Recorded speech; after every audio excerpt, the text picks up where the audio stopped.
this video we're going to take a look at the 2022 Canadian Grand Prix and following Max Verstappen's victory, whether he'll now go on to dominate the Formula 1 World Championship this year. Overall in the race, he seemed to struggle a little bit more for pace compared to them. Despite the pace gap between Red Bull and Ferrari, Max and Red Bull still managed to come out on top and win the race, and I think that says a lot about his title hopes. The fact that him and Red Bull are still able to win even if their car isn't necessarily as fast as Ferrari. But then I was also not entirely happy with the safety car, of course, because then he came out behind me with new tyres. When the guy in second place, Carlos Sainz, is right behind you because of that safety car, obviously you're going to be under enormous pressure. Despite that, Verstappen was still very calm and composed for the last 10-15 laps of the race. I gave everything I had in those last 15 laps. Yeah, those last laps is where the race matters most, because if you manage to overtake someone, chances are you'll probably stay there. Every move counts. Max managed to retain his position in first rather than losing that place to Carlos Sainz and probably finishing second. It's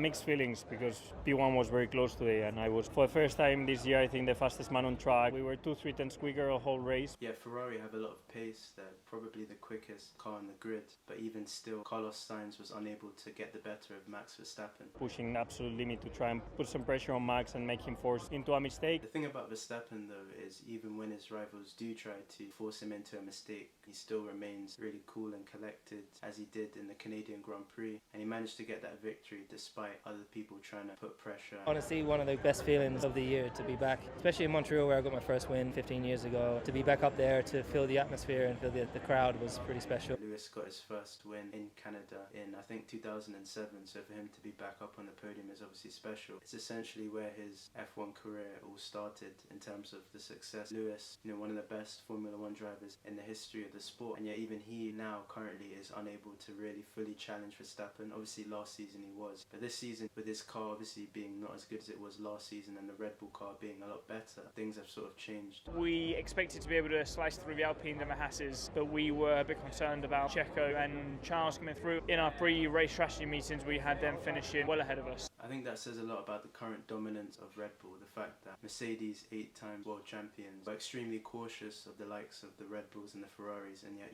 all the other cars they were fairly confident they would outclass. So it shows Red Bull are in a position where they are probably the best on the grid in terms of the overall package, teamwork, performance, all that stuff. A bit frustrating towards the end with the same tyre age. I could be a bit more aggressive and launch into turn 10, which is where we made the position, but overall at the end, starting from last, you cannot expect much more, especially because the Mercedes looked quite strong today. Charles Leclerc is commonly regarded to be Max Verstappen's main title rival, and yet with the reliability issues that Ferrari have recently been suffering, the double DNF in Baku, the power unit failure for Charles in Barcelona, they've had some issues with strategy in terms of pit stops and stuff like that. When you consider the penalties they've picked up as well, like Charles' power unit issue caused him to start all the way from the back of the grid. All these things adding up means Verstappen's arguably biggest title rival, Charles Leclerc, is struggling. Of course that's going to play into Verstappen's hands, unless obviously Ferrari managed to turn it around, solve their reliability issues, and there's a massive swing in points. We were unlucky once more with the BSC. I was just on the start-finish line when it came, and I was just entering the pit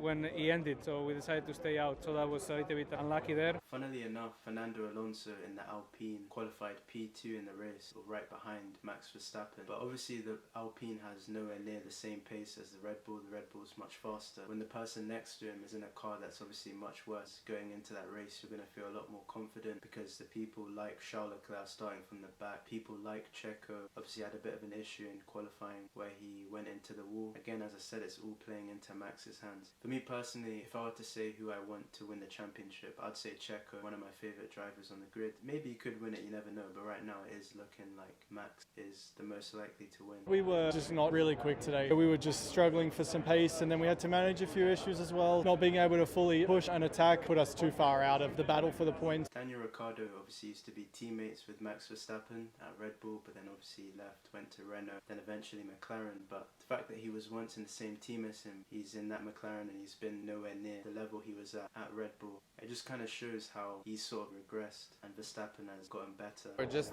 way too slow, so not a very entertaining day. Similar to Ricciardo, Pierre Gasly was was also once the teammate of Max Verstappen at Red Bull. He too is also now struggling quite a lot in a different car, the AlphaTauri. The fact that Verstappen's former teammates are now struggling, whereas, as I said before, Verstappen's getting better, it just kind of shows the gap between Verstappen and the rest of the pack starting to increase slightly. Partially due to the regulation change, Red Bull seemed to come out of that really well alongside Ferrari, whereas other teams like Mercedes with their porpoising issues have struggled at times. I mean, one of the biggest factors was we just couldn't overtake, simple as that. Therefore, I'm just stuck behind slower cars. You just can't do anything from then on. So Lando alongside Russell, Leclerc and Verstappen are seen to be the new generation of drivers who will challenge each other for titles post Lewis Hamilton. But with Lando, obviously when he's near the back of the pack struggling to overtake those ahead of him, it kind of shows even the people who are considered to be Verstappen's biggest rivals, when they're struggling like Lando did in this race, strengthens the argument that Verstappen this season may potentially go on to dominate, or potentially not, something else could happen. Gearbox issue. Out of turn 7 I just lost the drive. The fact that Max's teammate Checo